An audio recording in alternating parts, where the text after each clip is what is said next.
هۆشداری بە خەڵکی پارێزگای هەڵەبجە دەدرێت کە بۆم ساڵ چاوکراوەتر بن بەرامبەر مەترسەکانی ئاگرکەوتنەوە.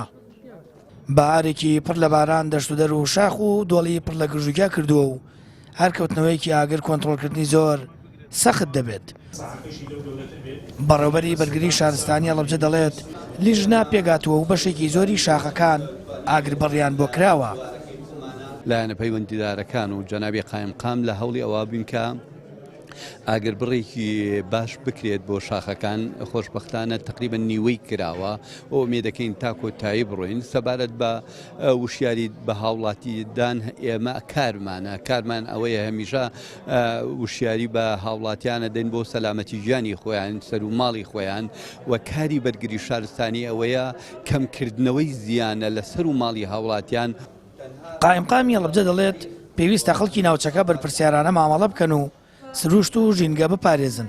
دەژڵێت باڕێگری بکەین لە کەوتنەوەی ئاگر و هاوشەوی ساڵی پار جەرگی هیچ دایکێک نەسووتێت.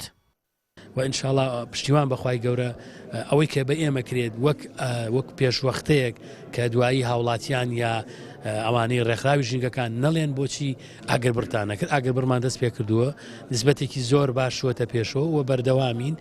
لەگەڵەوەشا داوامان کردووە داواکارین لە هاوڵاتیان ئەوانەی کە ڕزودێمیانەیە ئەوانەی کە بەگەشت و گوزار و لە سنوورەکان تکایان لە یەکەین با لە دەست ئەوان کارە ساتێک نەقەومێن با لە دەست ئەوان گیانی دوو ڕۆڵە و ڕۆڵێکی ترمان لە دەست نەدەین جەرگی دایکێک نەسووتێنین زۆر بەش و شاریوە تەعامل لەگەڵ دەرودەشت و ئاگرا بکەین. بەپێی ئامارەکانی بەڕێوەبەراتی بەرگری شارستانی هەڵەبجە ساڵی ڕابردوو 329 حاڵەتی ئاگرکەوتنەوە لە هەڵەبجە تۆمار کراوە. دوو کەسیش گیانیان لەدەستدا کە یەکێکیان خۆبەخش و ئەوی دیکە کارمەندی پۆلیسی دارستان بوو. هەزاران دۆنم پوش و گژوگیا و شاخەکانی باڵامبۆ و شنەروێ سووتان.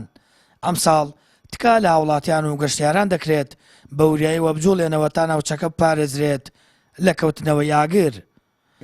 ساما فەتاح کەناڵی ئاسمانی پەیام هەڵەبجە.